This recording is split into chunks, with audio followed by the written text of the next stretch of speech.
الحمد لله نحمده ونستعينه ونستغفره ونؤمن به ونتوكل عليه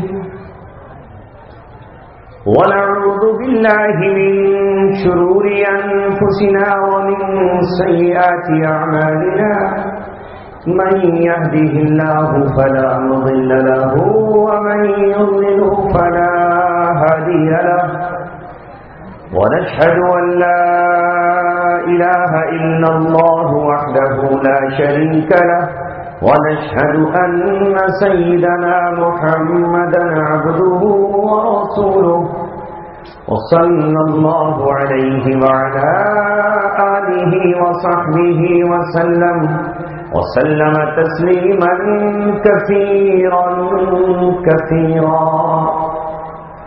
أما بعد قال الله تبارك وتعالى في كتابه الكريم أفكلما جاءكم رسول بما لا تهوى أنفسكم ففريقا كذبتم وفريقا تقتلون صدق الله العلي العظيم.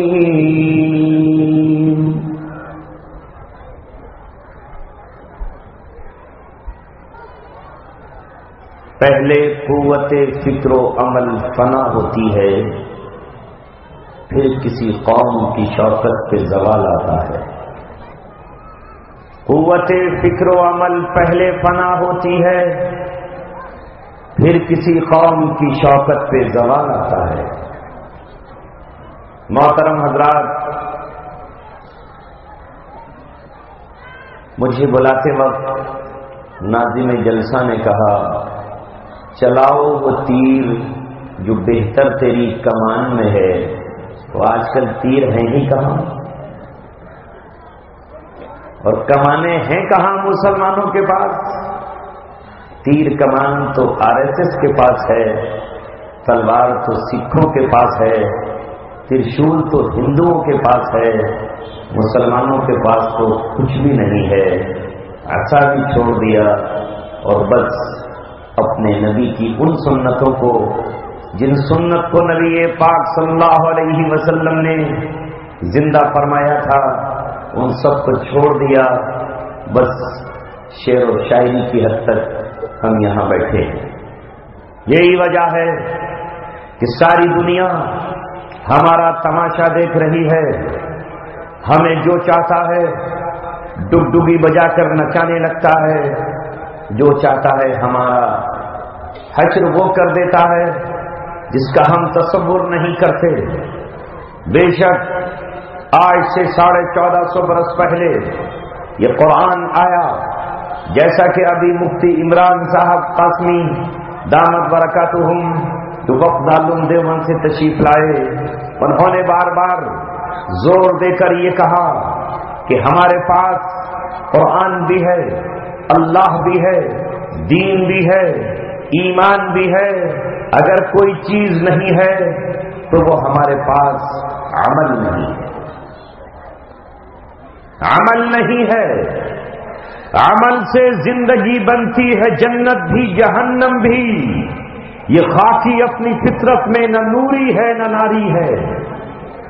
یہ عقیدہ ہمارے درمیان کہاں سے آ گیا کہ ہم کچھ بھی کرتے رہیں اور جنت ہمارے باپ کی ہے؟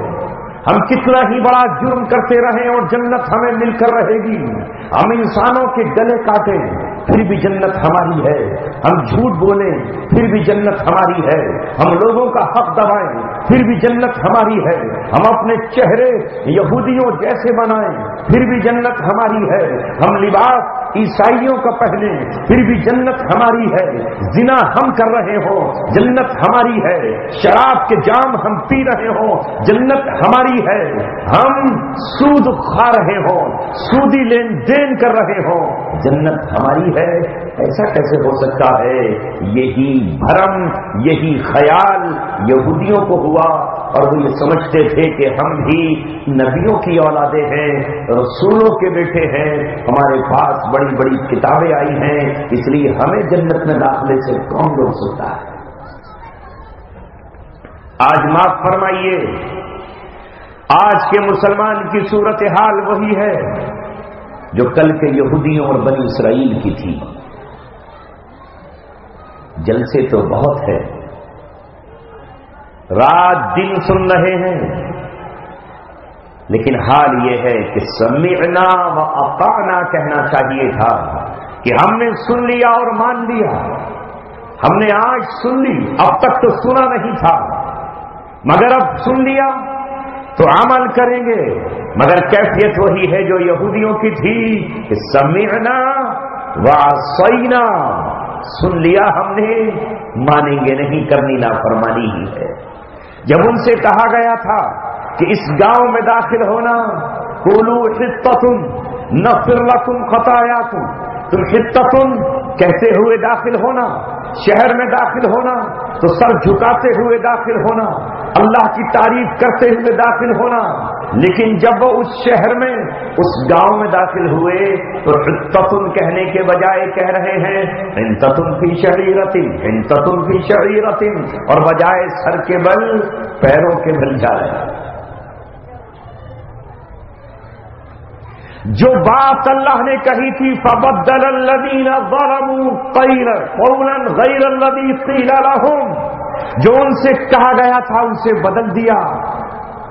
ہماری بھی حالت کچھ ایسی ہے، اگر اللہ تبارک و تعالیٰ اس قرآن کریم کے لفظوں کے حفاظت کا فیصلہ نہ فرماتا اور اللہ تبارک و تعالیٰ کا یہ اعلان نہ ہوتا انا نحن نزلنا الذکر وانا له لحافظون، ہم ہی نے اس قرآن کو نازل کیا ہے، ہم ہی اس کے محافظ ہیں، تو آج نفس کے بندے، درہم و دینار کے بیٹے قرآن کو بھی بدلنے کی جرأتیں اور کوششیں کرتے۔ شیعوں نے تو کہہ ہی دیا کہ یہ قرآن بدل گیا، انہوں نے تو کھلم کھلا کہہ دیا کہ یہ قرآن وہ نہیں ہے جو اللہ کے رسول پر نازل ہوا تھا۔ شیعوں نے تو کہہ دیا کہ یہ قرآن 40 پارے تھے، 10 پارے ابو بکر کی بکری کھا گئی، لہذا 30 پارے جو تمہارے پاس ہیں وہ ادھورا قرآن ہے، وہ ادھورا قرآن ہے۔ انہوں نے تو کہہ دیا قرآن حضرت علی کے پاس چھپا ہوا رکھا تھا، اس کے بعد ان کے بیٹے حسن کو ملا، ان سے حضرت حسن کو ملا، حسن سے زین العابدین کو ملا، زین العابدین سے ان کے بیٹے کو ملا، یہاں تک کہ قرآن چھپتے چھپتے چھپتے چھپتے جا کر امام مہدی کے پاس سرہ من رعا کی غار میں چھپ گیا۔ جب امام مہدی آئیں گے تب قرآن نکلے گا، پورے اسلام کا خاتمہ کر دیا۔ ایک طبقہ الگ ہو گیا۔ آپ کو معلوم ہے دنیا میں شیعہ کتنے ہیں؟ پورے عالم عرب پر چھائے ہوئے ہیں، 60% عراق میں رہتے ہیں، 40% سعودی عرب میں رہتے ہیں، 40% ایران میں رہتے ہیں، لبنان میں ان کی حکومت ہے، شیعہ کا جو بادشاہ ہے وہ بھی، شام کا جو بادشاہ ہے وہ شیعہ ہے۔ یہ پوری قوم وہ ہے جو اس بات کا یقین رکھتی ہے کہ نبوت تو ختم ہو گئی مگر امامت ابھی بھی جاری ہے، یعنی وہ مقام جو نبی کا ہے، نبی شریعت لے کر آئے، نبی نئی شریعت لاتا ہے، ان کے ہاں امام نئی شریعت لاتا ہے۔ جس طرح نبی گناہوں سے معصوم ہے، ان کے یہاں ان کا امام گناہوں سے معصوم اور پاک ہے۔ لہذا اس قوم نے تو کہہ دیا کہ قرآن بدل دیا، مگر اللہ جزائے خیر دے اہل سنت والجماعت کو، کم سے کم ان کا یہ عقیدہ نہیں ہے کہ قرآن بدلا گیا، وہی قرآن ہے جو اللہ تعالیٰ نے نازل کیا ہے۔ اگر بس میں ہوتی تو اس کو بھی بدل دیتے اور کہتے کہ منشا کے مطابق لے آئے۔ آج نوجوانوں اور مسلمانوں مسئلہ ہے خواہشات نفس کو روکنے کا اور اس پہ قابو پانے کا۔ میں نے قرآن کی آیت پڑھی، اللہ تبارک و تعالیٰ فرماتا ہے کہ جب پچھلی قوموں کے پاس یعنی یہودیوں کے پاس وہ قومیں جو مسلمان تھیں، وہ قومیں جو اس دور میں اپنے آپ کو اسلام سے جوڑے ہوئے تھی، جن کا رشتہ اور ناطہ نبیوں سے تھا، جب ان کے پاس اللہ تبارک و تعالیٰ کی شریعت آئی، افکلما جاءکم رسول بما لا تہوی انفسکم، جب تمہارے پاس وہ رسول آیا ایک ایسا قانون اور ایسی شریعت لے کر جو تمہارے دلوں کو اچھی نہیں لگتی تھی، استکبرتم تو تم اکڑ گئے، گردنیں اونچی کر لی، نہیں مانیں گے نبی کی بات۔ کیوں مانیں اس کی بات؟ ہم مانیں گے اپنا بنایا ہوا قانون، ہم مانیں گے اپنا بنایا ہوا دستور، ہم مانیں گے اپنی لکھی ہوئی کتاب، ہم مانیں گے اپنے نفس کی بات۔ استکبرتم تم اکڑ گئے، ففریقا کذبتم ایک نبیوں رسولوں کی جماعت کو تم نے جھٹلا دیا اور ایک رسول کی جماعتوں کو جھٹلایا کہ ساتھ ساتھ تم نے نبیوں کا قتل کرنے لگے۔ معاملہ اسی پر نہیں ہوتا، یہ خواہش نفس کے بندے جب نفس کے غلام بن جاتے ہیں تو اللہ کی شریعت اور اللہ کا پیغام سنانے والوں سے صرف مقابلہ ہی نہیں کرتے بلکہ ان کا قتل شروع کر دیتے ہیں، انہیں سولیوں پر چڑھاتے، انہیں پھانسی کے پھندوں میں گردنیں ڈال کے لٹکا دیتے ہیں، ان کے جسموں کو نیزوں سے چھلنی چھلنی کر دیتے ہیں، ان کے بازو کاٹ ڈالتے ہیں، ان کی آنکھیں پھوڑ دیتے ہیں، ان کے قدموں کو کاٹ کر جشن فتح مناتے ہیں۔ کس کا قتل کرنے کے لیے کون اٹھا؟ نبیوں کا قتل کرنے کے لیے انہی کی قوم کھڑی ہوگی۔ معاف کیجیے گا، کہیں یہ ماجرا آج ہم تو نہیں دوہرا رہے، کہیں یہی باطل کی روش ہم بھی تو اختیار نہیں کر رہے۔ آپ کہو گے نہیں، میں کہوں گا ہاں، ایسا ہی ہو رہا ہے۔ اے مسلمانوں، کھرگان میں رہنے والوں، ذرا کھرگان کی سرحدوں سے باہر دنیا کے منظرنامے پہ نظر ڈالو ذرا، پوری دنیا میں آج کون کس کا خون بہا رہا ہے؟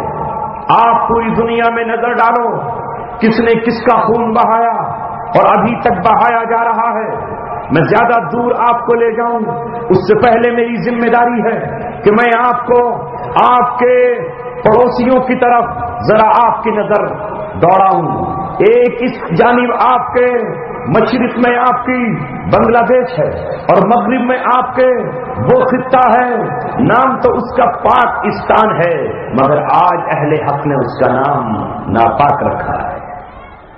اس وجہ سے نہیں کہ جگہ ناپاک ہے، اس وجہ سے کہ وہاں کی حکومت اور وہاں کی فوج اور وہاں کی ISI اور وہاں کے فوجی جنرل و حکمراں ان نوجوانوں کو جن کا جرم یہ ہے کہ وہ یہ کہتے ہیں کہ آج سے 67 سال پہلے جب یہ ملک وجود میں آ رہا تھا، جب ہندوستان میں دلی سے پنجاب سے لوگ ہجرت کر رہے تھے تو ان کی آنکھوں میں ایک ہی ارمان تھا، ان کے سینے میں ایک ہی آرزو تھی، ان کے دل میں ایک ہی حسرت تھی کہ ہم کفرستان کو چھوڑ کر پاکستان جا رہے ہیں، اسلام استھان جا رہے ہیں جہاں ہم اللہ کی شریعت کا بول بالا دیکھیں گے، جہاں ہم قرآن کو عدالت میں نافذ ہوا ہوتا دیکھیں گے، جہاں انگریز کے قانون کو ہم اپنی جوتے سے مسلتا ہوا، جوتے کی نوک سے کچلتا ہوا دیکھیں گے۔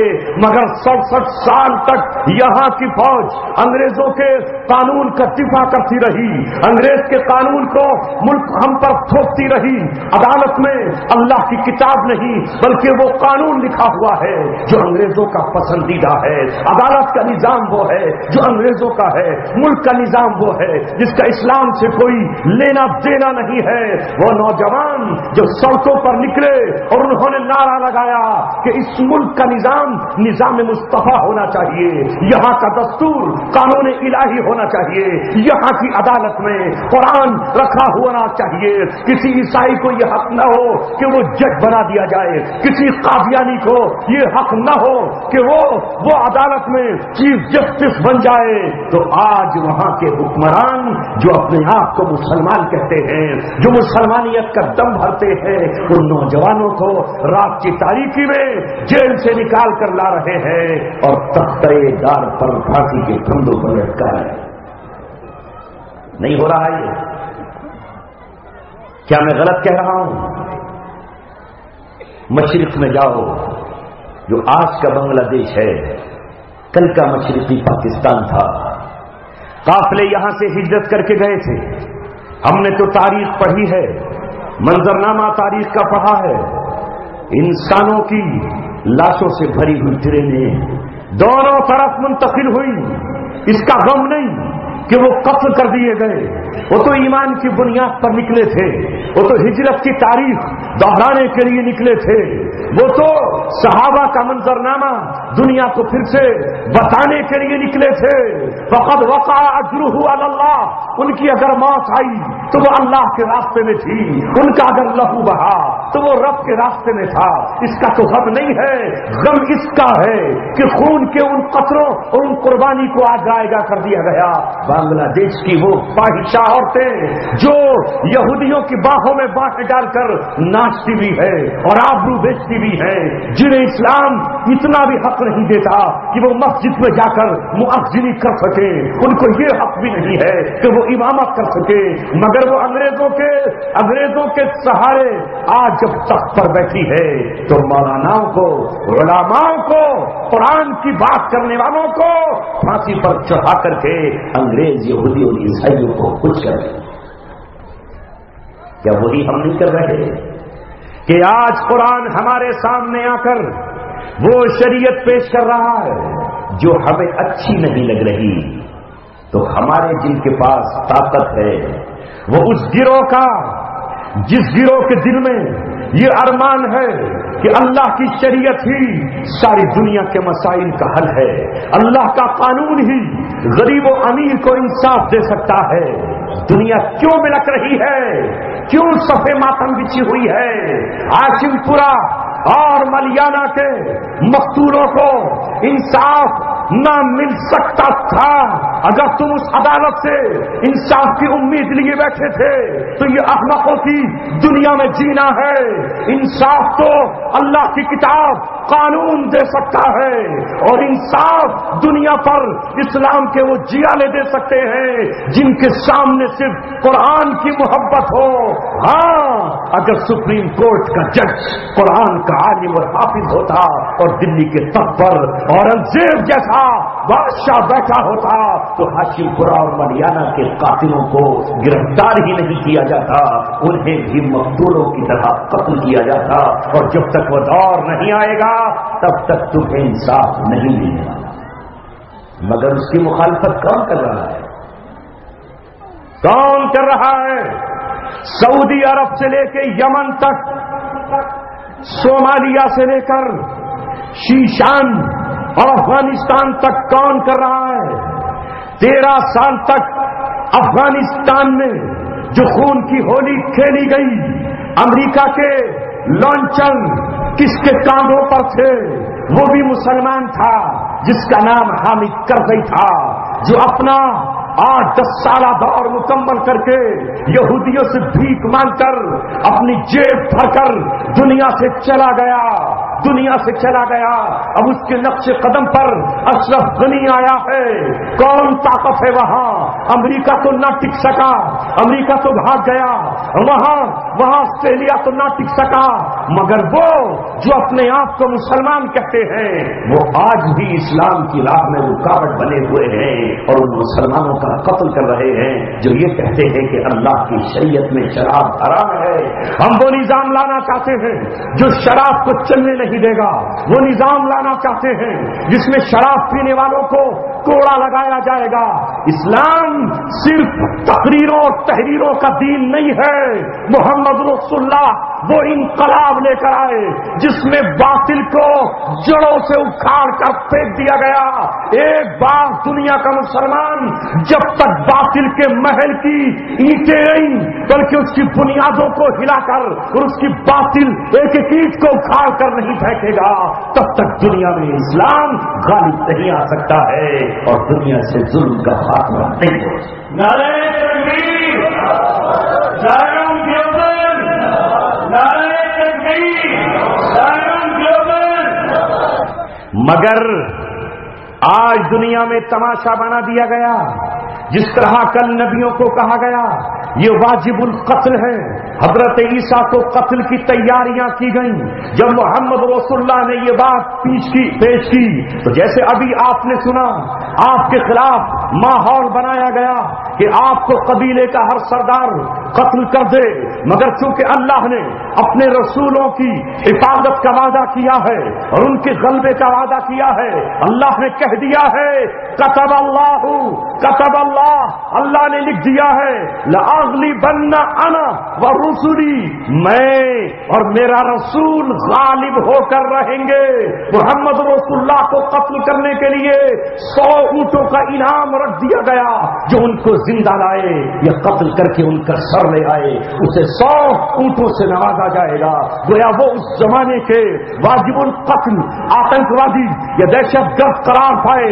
آج بھی روئے زمین پر یہی کام دنیا کے ظالم ترین لوگ کر رہے ہیں جنہوں نے اخبارات کو، میڈیا کو، ریڈیو چینل کو، ٹیلی ویژن کو خرید کے رکھ لیا ہے اور یہ کہا جا رہا ہے کہ وہ لوگ واجب القتل ہیں جو یہ کہتے ہیں کہ جس دن زمین پر ہمیں ایک گز کا ٹکڑا بھی ہتھے آ گیا اور جس دن ہمیں ایک شہر پر بھی فتح کا جھنڈا لہرانے کا موقع مل گیا اس دن اس گاؤں میں شریعت کا پورا نفاذ کر دیں گے.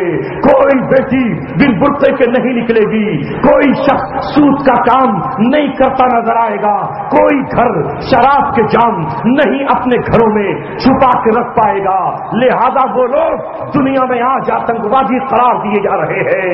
اے لوگوں، یہی اسلام کے ہیرو ہیں، یہی مسلمانوں کے رہنما ہیں، یہی قرآن و سنت کے حامل ہیں، یہی محمد رسول اللہ کے سچے وفادار سپاہی ہیں. اگر آپ زبان سے کچھ نہیں کہہ سکتے، ان کی تائید کرنے کی ہمت نہیں ہے، ان کا حوصلہ بڑھانے کے لیے قلم سے لکھنے کی طاقت نہیں ہے، اخبارات میں اپنا مضمون دینے کی جرت نہیں ہے تو مت دو. مگر دنیا سے یہ کہو دنیا والوں فلموں میں ناچنے والا ہمارا ہیرو نہیں ہے، ہماری بیٹیوں کو ننگا کر دینے والا ہیرو فلمی دنیا کا وہ ہمارا نمائندہ نہیں ہے.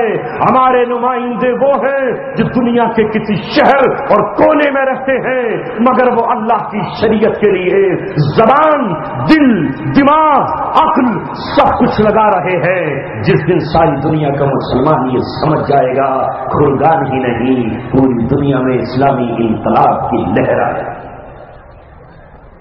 قرآن تو ہم پڑھ رہے ہیں، ہر سال مدرسہ ایک ہوتا ہے، کسی گاؤں میں تو اگلے سال دوسرا بن جاتا ہے.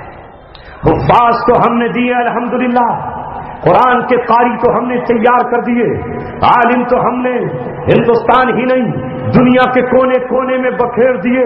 مسلمانوں کی تعداد میں ہر دن اضافہ ہو رہا ہے. ہر شادی کے 1 سال بعد یا 2 سال کے بعد اللہ کسی مسلم گھر میں بیٹے یا بیٹی کو بھیج رہا ہے. تعداد مسلمانوں کی کم نہیں ہے. روئے زمین پر اس وقت مسلمانوں کی تعداد اتنی ہے اگر وہ سرحدیں توڑنے کا فیصلہ کر لیں، اگر وہ جیلوں کی دیواروں کو اپنی ٹھوکروں سے توڑنے کا فیصلہ کر لیں، رب دو جہاں کی قسم اگر وہ ایک جھنڈے کے نیچے آ جائیں، ایک پرچم کے نیچے آ جائیں، ان کا امیر ایک ہو جائے، ان کی منزل ایک ہو جائے، ان کا راستہ ایک ہو جائے، دین کا غلبہ ان کی آرزو ہو جائے، شہادت ان کی تمنا بن جائے، اللہ کی راہ میں جان نچھاور کرنا دل کی دھڑکنوں میں سما جائے، تو دنیا میں کوئی سمندر نہیں جو ان کو راستہ روک سکے، کوئی پہاڑ نہیں جو ان کی راہ میں دیوار بن سکے، کوئی ریت کا دریا نہیں جو طوفان میں انہیں سمیٹ سکے۔ جدھر نکلیں گے آندھیوں کی طرح، طوفان کی طرح۔ جب کل 10,000 نے مکہ فتح کر لیا تھا تو آج کے 10,000 مسلمان کیوں فتح نہیں کر سکتے؟ جب کل 12,000 نے طائف کو فتح کر لیا تھا تو آج کیوں فتح نہیں کر سکتے؟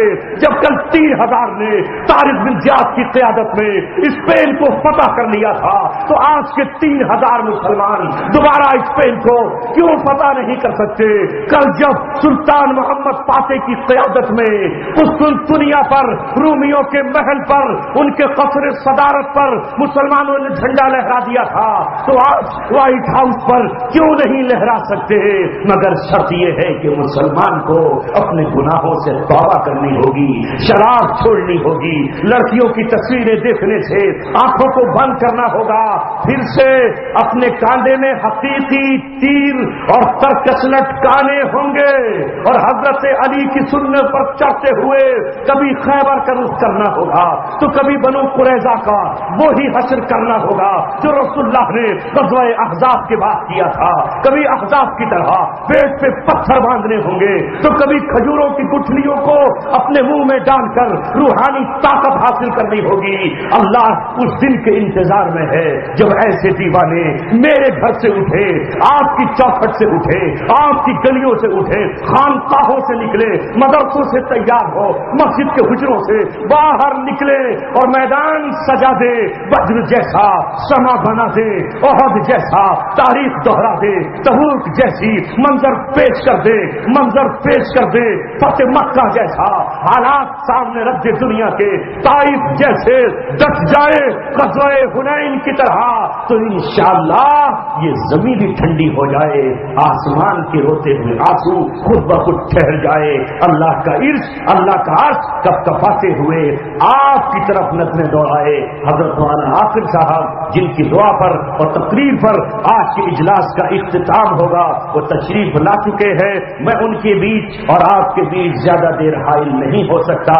جائیں گی کبھی آہے دل کی بالائے فلک تار سے بری، یہ درد محبت کے نالے کچھ رنگ تو اپنا لائیں گے، ایک دن اللہ تبارک تعالیٰ ضرور ہماری آہوں کا صلہ ہمیں عطا فرمائے گا۔ دنیا کا کوئی آنسو ایسا نہیں جو آنکھ سے ٹپکے اور جہنم کی آگ ٹھنڈی نہ ہو جائے، کوئی بوند ایسی نہیں جو بارش کی شکل میں برسے اور زمین گیلی نہ ہو جائے۔ انشاءاللہ جب تک روتے رہیں گے تم اور ہم اس وقت تک روتے رہیں گے، بلبل کی طرح جب تک چمن میں بہار نہیں آ جاتی اور جب تک اسلام کا گلشن لہلہا نہیں جاتا۔ ان کے خون ہمارے آنسو، ان کی محنت ہمارا پسینہ، ان کا قربانیاں اور ہماری راتوں کی دعائیں جب سب ملیں گی تو زمین پہ پھر انقلاب آئے گا۔ اور دنیا نے روس کا انقلاب دیکھ لیا، ختم ہو گیا، امریکہ کی چودراہٹ دیکھ لی، ختم ہو گئی۔ اب دنیا اگر کچھ دیکھے گی تو اچھی طرح سمجھ لے محمد رسول اللہ کے غلاموں کا عروج اور ان کے دیوانوں کا انقلاب اور ان کا استقبال ہی دیکھے گی، اس کے سوا کچھ اور دنیا میں نہیں ہے۔ اٹھ کے اب بدلے جہاں کا اور ہی انداز ہے، مشرق و مغرب میں تیرے دور کا آغاز ہے۔ وآخر دعوانا الحمدللہ رب العالمین۔